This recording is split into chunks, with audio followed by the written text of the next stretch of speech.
Who doesn't love Tom Hardy?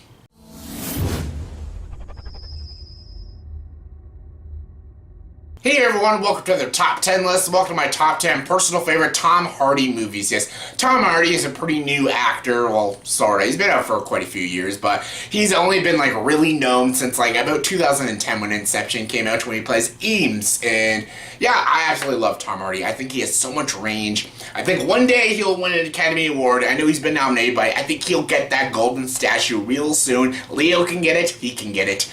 And yeah, I love Tom Hardy, and I think he's a fantastic actor, and I love a lot of his movies, so you know what? I thought I'd count down my top 10 personal favorite Tom Hardy movies. Alright, let's get to it. Here's my top 10 favorite Tom Hardy movies. And for top 10 list, you gotta have your honorable mentions. And my honorable mentions are London Road, Layer Cake, Black Hawk Down, Marie Antoinette, Lawless, Legend, and Tinker Tailor Soldier Spy. Oh, pretty good movies, just couldn't make the top 10 list, but what did make my top 10 was my number 10. And my number 10 is The Dark Knight Rises. The Dark Knight Rises is a great Christopher Nolan movie, the third best out of the Dark Knight trilogy. Yes, not wearing hockey pads. Yes, that's in The Dark Knight, but yeah, a better movie. I still really like The Dark Knight Rises. I don't love it, but I do really enjoy it. I think it is a good movie with good cinematography, decent action scenes, a pretty good villain. I mean, Talia al Ghul as the pretty good villain. I love Bane. Tom Hardy is one of the best things about this movie. Yes, as Bane, you think the light protects you. I was born in it, molded by it. I can't do an impression of anything, but anyways, I love Tom Hardy in this movie as Bane. The way they did Bane in this movie was great, because in Batman and Robin, I don't know what the fuck that was, but Bane was actually a really clever and smart villain and stuff, and I love that they tied him in with the League of Shadows and stuff, and yeah, Talia al Ghul, I didn't hate her, but she wasn't a great villain. Yeah, Mary Cutler tries, but whatever. I love Christian Bale. Anne Hathaway is great as Catwoman, and yeah, I know a lot of people hate on The Dark Knight Rises, but I still think it is a very good movie. It's definitely nowhere near as good as Dark Knight or Batman Begins or Batman '89, but it's still a great film and one of my favorites. Coming number 9 is Star Trek Nemesis. Yes, a lot of people might disagree with me on this because actually some people really despise Star Trek Nemesis and stuff, and yeah, big fan of Star Trek Nemesis. Look at it on Rotten Tomatoes. It's like a 37% on Rotten Tomatoes. I actually really enjoy Star Trek Nemesis. I think it is one of the most underrated Star Trek films out there, right there with Into Darkness. I think that's a good movie too, but Rotten Tomatoes is on my side on that one, but yeah, I like Star Trek Nemesis, and this is what introduced me to Tom Hardy and stuff. I remember seeing Star Trek Nemesis, not in theaters, but when it came out to rent, and I really loved his performance in this movie. This is the ending of the Next Generation films, and yeah, they ended, as an ending, it's kind of a disappointing climax, but just as a Star Trek film, it's very enjoyable. It's got great action, great visuals. They killed Data. I fucking hate Data. I'm glad they fucking killed him off finally. But I love a story about Jean-Luc Picard battling his own self, because Tom Hardy is a clone of Jean-Luc Picard, and he had a horrible life. Jean-Luc Picard had the good life. He got to be the captain of the Enterprise and stuff, and Tom Hardy was in slavery with all these aliens, and he was brutally tortured and stuff, and he had a rough life, and basically he wanted Jean-Luc Picard's life, and that's what he wants to take away from him. He wants to take away his good life, and he wants to have his life, and that's an interesting story. The dynamics between Patrick Stewart and Tom Hardy is what makes this movie so damn good. And again, I know a lot of people hate it, but I really enjoy Nemesis, and I think it is one of the most underrated Star Trek films, and it's one of my favorite Tom Hardy movies. Coming number 8 is Bronson. Bronson is directed by Nicholas Winding Refn, and yeah, this is not the Drive is not the only Nicholas Winding Refn film that I like. I like Bronson as well, because every time I talk about Neon Demon, I'm just not a huge fan of it. I like it, I respect it, but it's not my kind of movie, even Only God Forgives and stuff, but I love Bronson. Bronson's a great film. It's dark, it's gritty, it's really sick at times, and yeah, Tom Hardy plays a very despicable, psychotic character, and he's fucking great in this movie. It's at times darkly comedic, it is very thrilling, it's very edgy. I love how Nicholas Winding Refn makes this such an abstract art house dramatic thriller, and I fucking love it. It's a great movie, probably my second favorite Nicholas Winding Refn film, and one of my favorite Tom Hardy movies. Coming number 7 is The Drop. Yes, The Drop. Yes, this is one of the last movies by James Gandolfini. It has him and Tom Hardy. Basically, these two guys that run this bar, but it's a drop bar. Yes, and people do, they pay money stuff to the mob and stuff. They take their money and stuff. It's a drop box. Yeah, it's a drop bar. And basically, in the beginning of the movie, the bar gets robbed and stuff. They have to find a way to get the money back, and they find out that spoilers, that James Gandolfini was involved with it and stuff, and James Gandolfini wants his bar back, and basically he wants to rip off the bar because the mob now owns the bar and shit. And there's also a story with Tom Hardy finding a dog, and this psycho guy wants Noomi Repulse back, and that was his dog, and he beat the dog and stuff, and yeah. A lot of stories in this movie, and the movie itself is fantastic. I love it. Noomi Repulse is great in this movie, Tom Hardy's great, James Gandolfini's great. It's just a really good dramatic thriller, and I absolutely love it, and I thought more people needed to see the movie. I think majority of people liked it. I just think more people needed to see it. It's just a really good film. Coming number 6 is The Revenant. The Revenant is, yes, it's clearly Leonardo DiCaprio's movie, but Tom Hardy is in this movie as, what the fuck is his name? Fitzgerald. He's the villain in this movie, and he is an absolute psycho in this movie. He kills his son, leaves Leonardo DiCaprio to die in the freaking ditch, takes Will Poulter with him, and yeah, he's great in this movie. He was nominated for supporting actor. This is, I think, is that his only Oscar nomination, I think? I'm pretty sure it is. He's great in this movie. Leonardo DiCaprio is great. The way Alejandro González Iñárritu directed this film was amazing. The tracking shots are brilliant. The landscapes look amazing. It's very surreal at times, and I love the story of the survival of this man basically trying to get revenge on the man who killed his son, and fantastic. Domhnall Gleeson's also in this movie. I mentioned Will Poulter and Leonardo DiCaprio. It was amazing.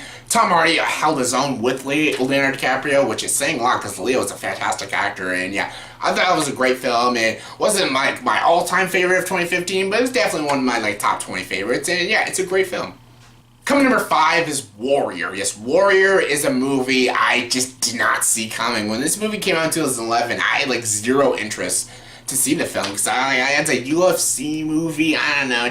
It doesn't hold that just doesn't seem like it'll hold my interest. UFC itself, I don't watch UFC, so I don't know. That just doesn't appeal to me at all and stuff. But again, I don't watch boxing, but I love boxing movies. But when the trailers came out, it just didn't really seem to interest me. But I saw it actually when it came out in theaters and stuff. Aaron was saying it was so great. I instantly actually bought the Blu-ray without even watching it. And I'm glad I did. I have the Blu-ray right there. It's a fantastic movie. I'm glad about the Blu-ray, and it was amazing. What everyone said about this movie was 100% right. It is a fantastic, very riveting, very compelling, dramatic film about these two brothers and their ex-alcoholic father. Nick Nolte is amazing. Joel Edgerton's fantastic. Tom Hardy is amazing. He plays such an emotionally hard-hitting character, a very broken character. He just came out from the army. He lost his best friend. He's just trying to help out the family. That's why he joins this UFC tournament.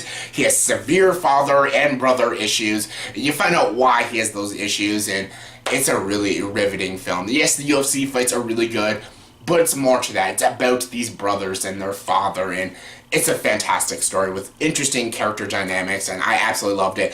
What Gavin O'Connor did with this movie was fantastic, and it's an amazing film. Coming number 4 is Dunkirk. Yes, Dunkirk, I don't need to talk about it. I'll leave a link down below. I did a whole review of it. You can check that review out. It's great. You barely see Tom Hardy's face. That's all you see of Tom Hardy in this whole movie. He's the bane of Dunkirk, and he's basically a pilot in this movie, and he's great. I love it. Everyone's fantastic in this movie. It's a very realistic war film. One of the most realistic war films ever made. Christopher Nolan, again, outdid himself. Definitely one of the best movies of the year, and yeah, definitely one of the best Tom Hardy movies. Coming number 3 is Mad Max Fury Road. Yes, what a lovely day. What a lovely day. Yes, Max. He does a lot of mumbling and grunting in this film. That's the Mad Max dialogue in this film, and yeah, it's not a brilliant performance. It's not like a Mel Gibson. Mel Gibson doesn't talk a lot in the Mad Max films, but he still gives a better performance. I still thought he was really great. Yes, Charlize Theron outstages him completely as Furiosa, but the movie itself is fantastic. Tom Hardy is really good. It is one of the greatest action films you will ever watch this entire decade. The sheer scope and size, the visuals, the practicality is amazing. What George Miller did with this movie was absolutely incredible, and of course it's one of the best. Coming number 2 is Inception. Yes, boom. Boom. Yes, I know everyone's confused right now. Everyone's like, wait. Oh, hold on. Why is Inception number 2? Isn't this one of your favorite films of all time? Yes. I'm judging this list again as the movie, but also as a Tom Hardy movie. He is a supporting role, but I don't think it's the best Tom Hardy movie. That's for my number 1. It's still it's the best movie he plays in, but just Tom Hardy himself, I think the other movie, he's just better in. It's the best Tom Hardy performance. You know where I'm going with this, but Inception, again, of course, it's one of my favorite films of all time. I've talked to death about it. It's visually stunning. It's amazing. It's creative. It's original. It's so great.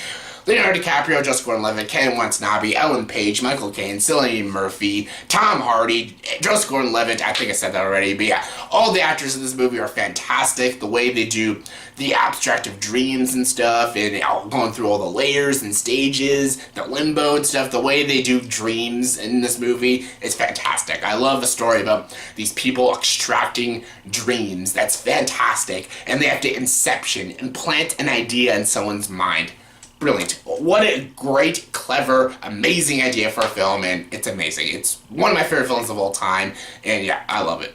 And my number 1 favorite Tom Hardy movie is Locke. Yes, Locke is my favorite Tom Hardy movie, mostly because it's the best performance he's ever given in a film. I don't know why he was not nominated for this movie. He is fantastic in this film. I forget who directed this movie. I'll put his name up there. I was about to say Travis Knight. I think it's Stephen Knight. I think that's who directed this movie. The whole movie is Tom Hardy playing the character Ivan Locke, him sitting in his car talking on the phone. That's the whole movie. It's a straight dialogue movie. It's a straight personal story. It's amazing. Tom Hardy gives a perfection performance. He's fantastic in this movie. He should have been nominated. He was so great in this movie. You feel so much for this character.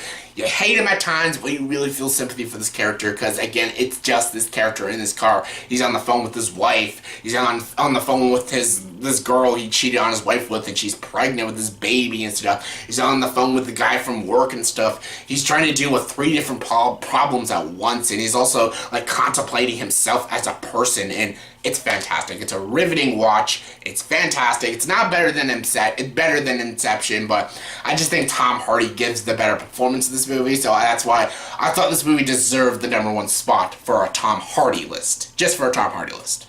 So yeah, that was my top 10 personal favorite Tom Hardy movies. So in the comment section below, please tell me, what are your top 10 favorite Tom Hardy movies in your opinion? Comment below, let me know. And as always, if you like this video, please like, subscribe to the channel, and join the dark side.